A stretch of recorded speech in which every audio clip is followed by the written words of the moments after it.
All right, we are continuing our series of lessons on growing our faith for the specific purpose of being able to share our faith.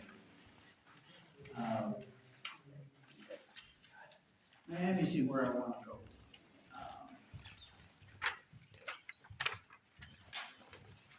go. Okay, last week we looked at some methods, plural, that Jesus used in his teaching ministry.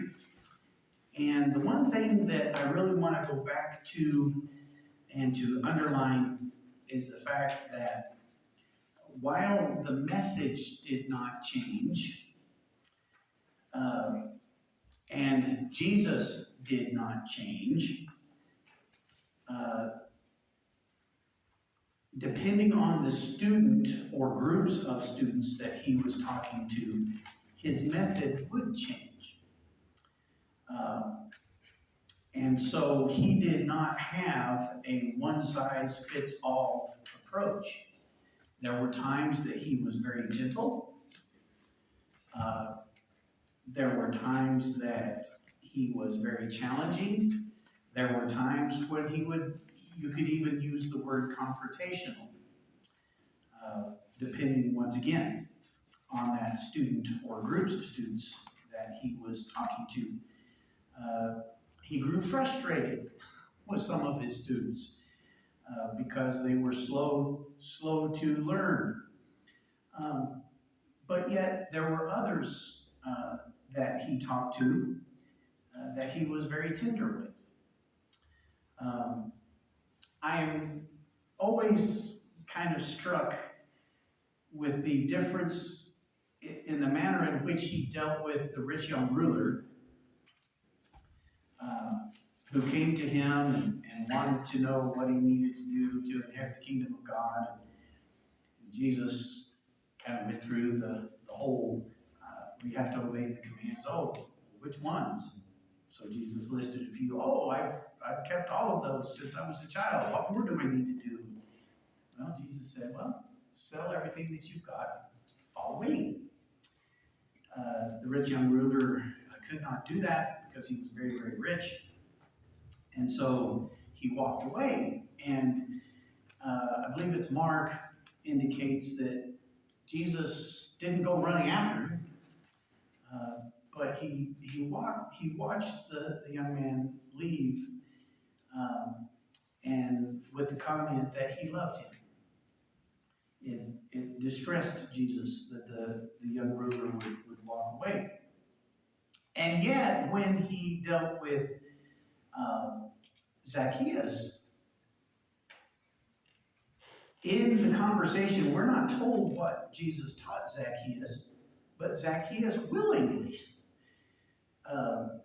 surrendered not all of his wealth, but a considerable portion of his wealth. And the contrast between the rich young ruler and Zacchaeus, to me, has always been kind of interesting, how Jesus dealt with each individual, each person on their own. So what I wanted to illustrate this morning, what we're talking about really is a kind of a triangle.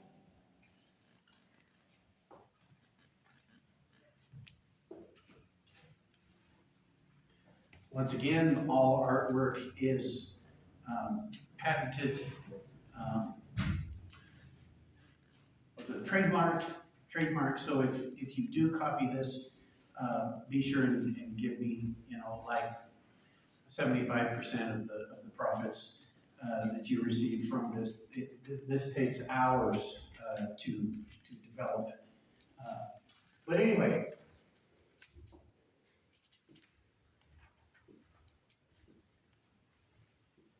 you can use other colors. I have chosen the basic black.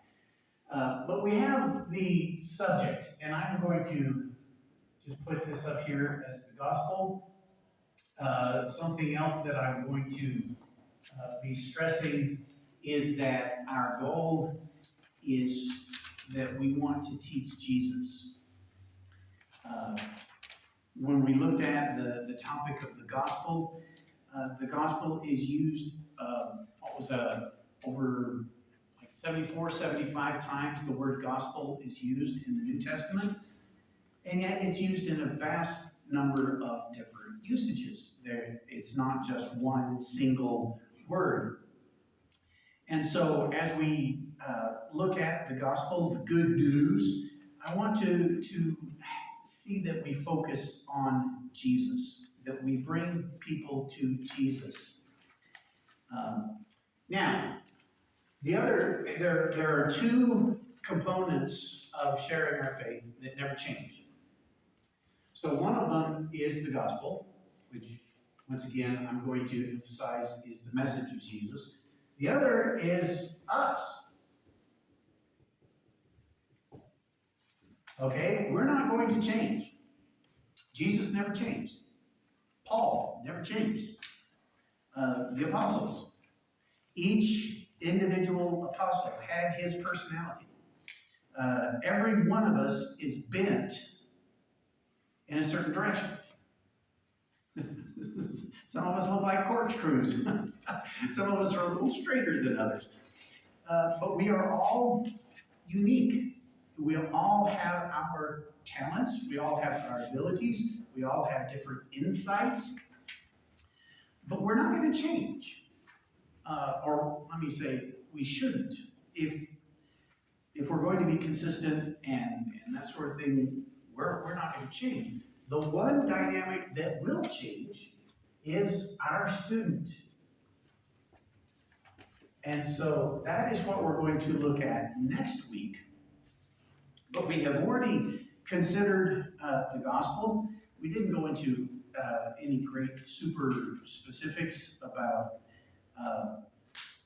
what each individual meaning of the gospel. I just wanted to illustrate that when we look at the word gospel in the New Testament, the good news, it varies. Like I said, 75 different usages in the New Testament.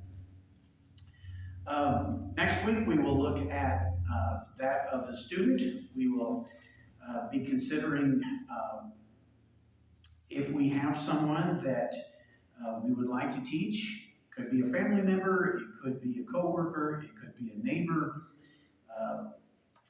whoever we have come into contact with that might ask us about our faith. As Peter says, always be prepared to give an answer, to give an apology for the faith that we have. So that's what we're going to look at next week. But this week, I want to look at the teacher. I want to look at us.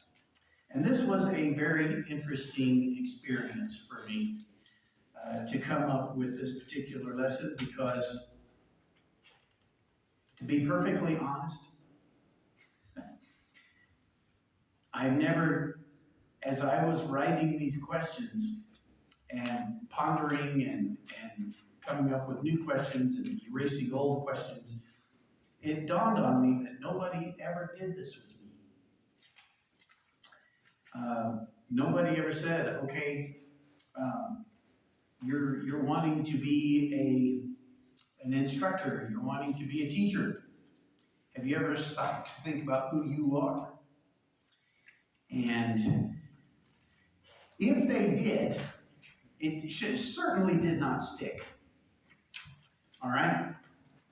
So, I want us to think about us as disciples, as believers in Jesus Christ. Who are you? And what were the events that led up to you becoming a disciple? And as we go through some of these questions, I will point out why I think these are important. Simply because we are all different, we're going to have different answers. But because our students are also going to be different, if we understand where we're coming from, we might understand a little bit better where they're coming from. as I learned how to become a flight instructor, one of the things that was really brought, just absolutely drilled into my head, although it was not a specific function of learning how to fly an airplane or teach someone else how to fly an airplane. The idea that the things that we struggle with the most are very often the things that we are best about teaching. Not always. Not always. But if you're really, really, really, really, really good at something, and you just pick up something like just instantaneously, you pick up something and you understand it, you have a very difficult time teaching somebody. Why? You don't understand what they're struggling with. Yeah, it's so easy to you. It's just so easy. Susan and I, not to pick on anybody in the auditorium, but Susan and I had epic disagreements about how easy something is to learn, particularly accounting. Accounting makes no sense to me whatsoever. Because what she understands as a credit is what I understand as a debit, and then what I understand is she says, okay, Paul, I'm going to explain something to you. And I said, whoa, time out. You've already lost me. Because I simply don't understand accounting principles. And yet there are things that to me are so simple. And she's like, but I don't understand. Like, why don't you understand it? It's just so black and white, straightforward, easy to understand. And she's like, no, it's not. And as I was going through all the certificates and ratings and everything to become a pilot, I had a horrific time with certain concepts. When I became an instructor and I saw those same struggles in my students, I knew exactly what was going through their mind. Hey, I can help you with this. And so it was kind of interesting. I became the last resort for several students because, hey, this guy's just not getting it. Well, send him to Paul because Paul understands. So I was like, another one. Great. I had very, very few very easy students because, well, particularly in one particular phase of instructing, because I had such a horrible time grasping what was going on. And so I understood their struggle and I could help them. Not that I got everybody through, but I did my best. So I came up with this list of questions, and perhaps you might even have some others as we go along that in your experience of coming to Christ might help the rest of us as we seek to become better teachers, better instructors. Okay, so think about yourself, your person, before you became a Christian. All right? How would you have described yourself? All right? In this particular question, I came up with some options. I was basically a pretty good person. I might have been a little rough around the edges. But basically, I was better than most. In fact, I could name a whole lot of other people that were a lot worse than I was. So when I came to Jesus, he really didn't have to scrub me very much. He just kind of had to get a wet rag and kind of like your mother used to do, just wipe around your face, Just kind of touch up, maybe comb the hair a little bit. But by and large, I was a pretty good guy, and I really didn't need to change very much at all. On the way other opposite, I was so completely reprobated. I was so totally lost. There was no hope for me. And I can't even believe that anybody shared the gospel with me, because I was so lost. I was so far out there that I can't even believe that Jesus would even forgive me. Right? Probably somewhere in the middle, between those two extremes, was where most of us. And I'm not going to ask for any raise. I'm not going to ask anybody to raise their hand. Okay? Because I don't want you to ask me to raise my hand. All right?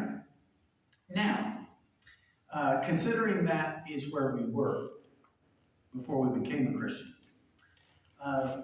is there anything that you would change about yourself today? And if there is, what would that be? The reason I ask this question is next week, when we get over here to thinking about the student that we might have in mind, they're going to fit somewhere on that scale too. They're either going to feel like, they're a pretty good person. Yeah, I'm, better than most. You're not really going to have to hold me under the water very long when you baptize me. Maybe just a little squish. On the other hand, there are people out there who feel so lost in their life, they're not even going to believe that Jesus can forgive them. And we need to be aware that they're going to fall somewhere in that spectrum. And based on where we came from, we might be able to understand where they're coming from. And in fact, maybe some of you have experienced this. Some of the best evangelists, some of the best, not necessarily preachers, but personal evangelists, someone who sits down with somebody else and has a Bible study, some of the best of those evangelists are the people who feel that they had to come the furthest, that they were so reprobated, they were so lost, and they felt the power of Jesus and the power of their salvation so much that they then become the best evangelists. Anybody have that experience? Kind of the jailhouse kind of conversion. That individual comes out more willing and more able to share the gospel. It's kind of an interesting. Why did Jesus choose Peter? Because Peter was such a good guy? Or because when Peter realized how much Jesus loved him, he would be able to share that love with somebody else? Just a thought. Okay? And so, if there is something about your life that you would change, being aware of that, having the humility to say, you know what? Even though I became a Christian, and maybe I've been a Christian for 5 years, 10 years, 15 years, 30 years, 40 years, there are still things about my life that I need to change. And being able to share that with a student lets them realize that, hey, just because you become a Christian, that doesn't make you perfect.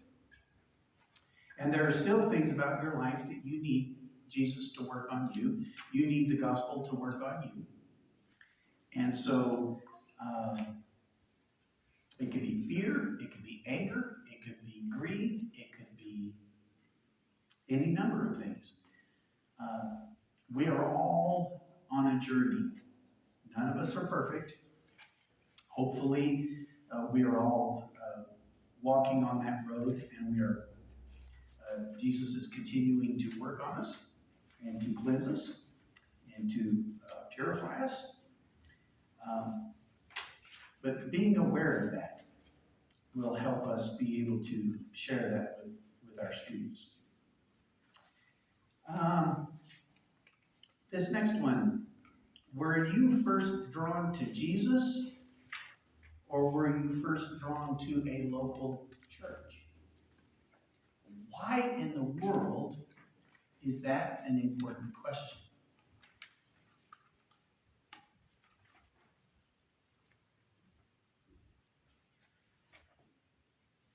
Jesus should be our focus, not necessarily the church in the denominational sense. Okay. Because Jesus is the church.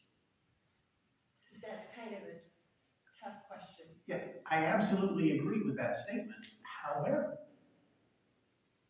increasingly, what specialists in the field of evangelism, what specialists in the field of sharing our faith are recognizing is that today, people are far more interested in relationships than they are extremely fine points of theology. And so I absolutely agree with what Susan said, that our focus should be Jesus. And that's who we should be, that is the good news. And that is what our focus should be. But if someone out there in the world is hurting, and they're confused and they're lost and everything else, what they're going to see when they walk into this auditorium is not whether we're teaching every jot and tittle the way that every jot and tittle needs to be taught. What they're going to be concerned about, what they're going to be looking for, what they're going to be hearing is, am I valued? Is this a place that's going to listen to me? Is this a place that's going to care about me? Now, that's not where we want to leave them. Okay? If we left them there, all we have become is a glorified social club. And there are a lot of social clubs out there that do a really good job. But they don't bring people to Jesus. And so, the reason I ask that is even in my life, and Brad has mentioned that he was attending church even before he was born, and I was too. I think I was born on a Tuesday, maybe Monday night, Tuesday. I can guarantee you that I was in church that following Sunday. It's just something that, and it's been a part of my life.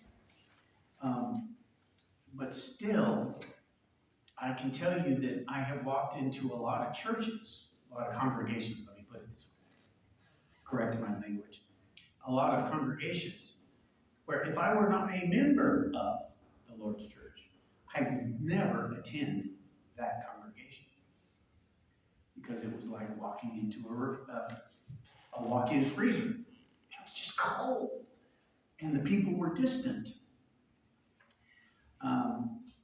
And so many people, particularly in our world today, will come to Jesus, but their entry into the discussion, their entry into the conversation is going to be how we, as a congregation, value them. Now, you as a friend may value them very, very highly, but if they come into the building and the rest of us turn our backs on them, you're probably not going to have a whole lot of influence on that person. And so we need to make sure that they feel valued. It's not necessarily something that's right or wrong, but it is a reality, and we need to be aware of that. Now this next question, I would be curious if anybody wanted to share, but what specific event or what specific teaching convinced you to be baptized? And this question comes from my teenage years. My youth minister actually asked us a question very, very similar to this. He said, did you become a Christian because you loved Jesus or because you were scared of going to hell? And one of my very special friends raised her hand and she said, "What's the difference?" and her point was, I love Jesus to death, but I'm still scared of the option. I don't want to think about spending eternity in hell. Now, and I will always remember her her shocked expression is like, "Is it wrong to be afraid of hell?" No. Anybody have a specific event or a specific teaching that all of a sudden the light bulb came on and you said, I have to be baptized? I have to become a member? Anybody? I'm not going to twist anybody's arm, but does anybody have anything that they wanted to share? I got tickled when I read that question because having been born by parents who were part of the church who were being raised, I was afraid of hell, and that's one reason I was baptized, but Jesus was always there. So there was no, how do you word that? It wasn't that I was drawn to Jesus because he was already a part of my whole being. Right. So the baptism was because I knew it was something that I needed to do so that I didn't go to hell, even if Jesus was already a part of my life. So that's a difficult question for me to answer because Jesus has always been there. I will share, and maybe I have done this in the past. I know I've done it with other congregations, other audiences in the past.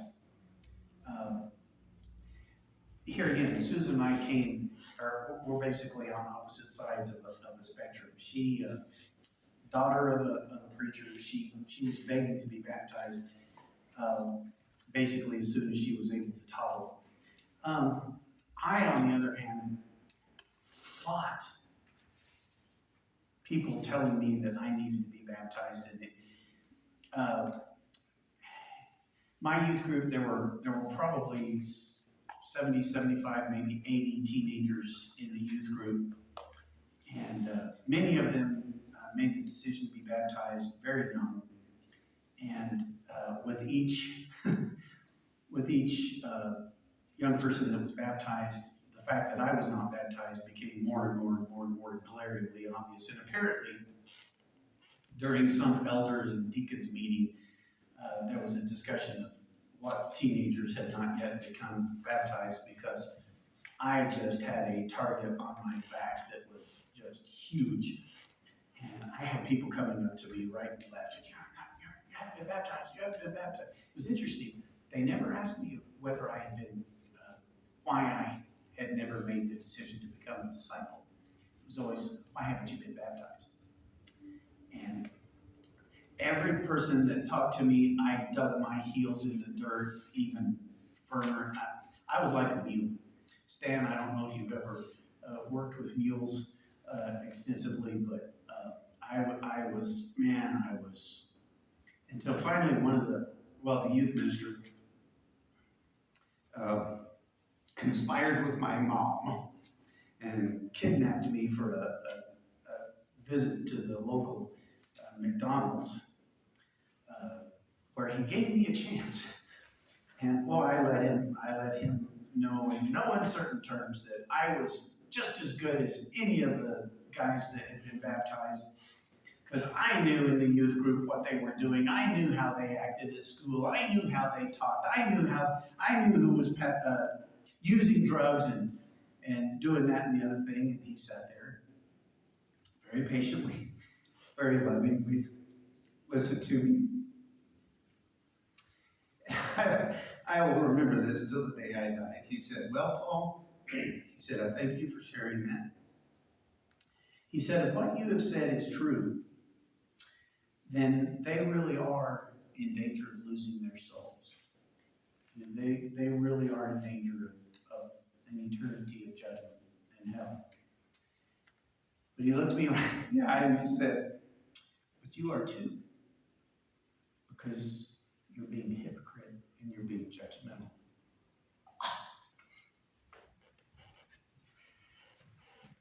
You want to talk about being devastating. Here I was on top of Mount Perfection. And he just blew me off.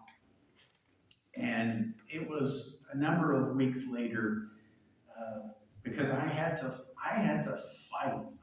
I fought up one side and down the other with myself, not with anybody else.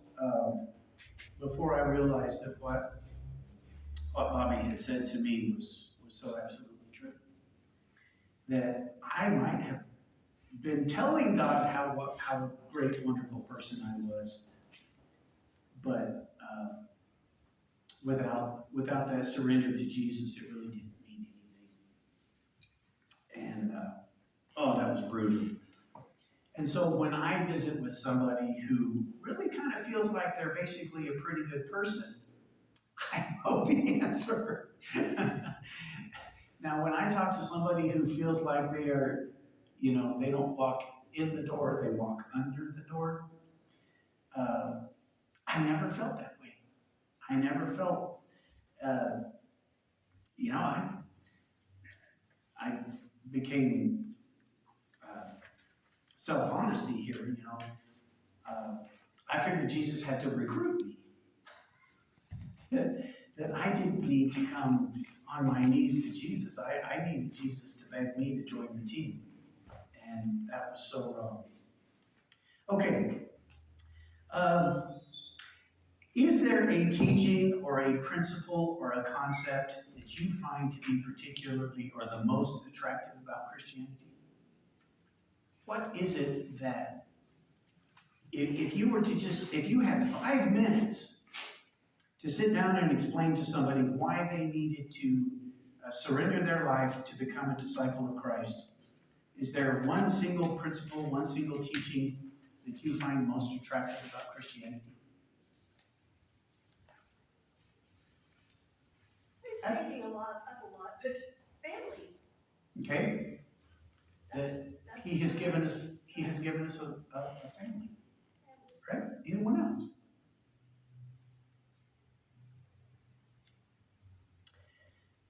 I think one thing that I would say is the ability to start over.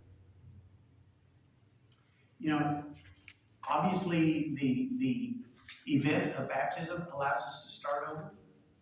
But every single week, every single month, every single year, we have that ability to start over.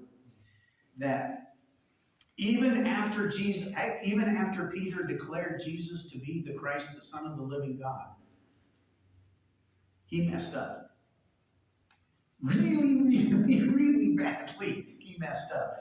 Denying that he knew Jesus 3 times, as Jesus was literally on trial for his life. Peter said, I don't know him. I don't know him.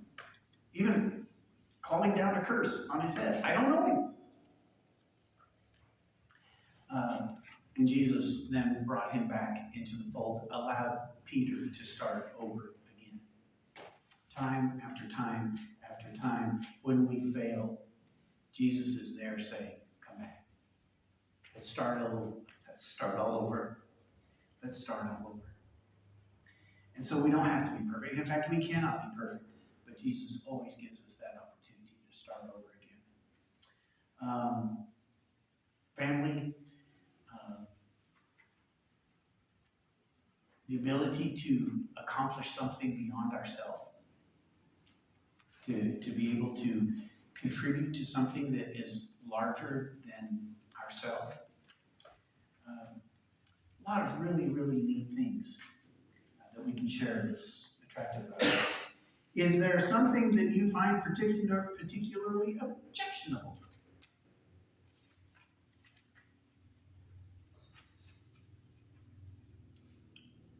I go back to all my irritating classmates that I knew were acting. There's a lot of hypocrites in the church. There really are. Problem is, sometimes, as Pogo once so brilliantly said, for those of you who don't know Pogo, Pogo is a little, what is he? Possum. He's a little possum. And Pogo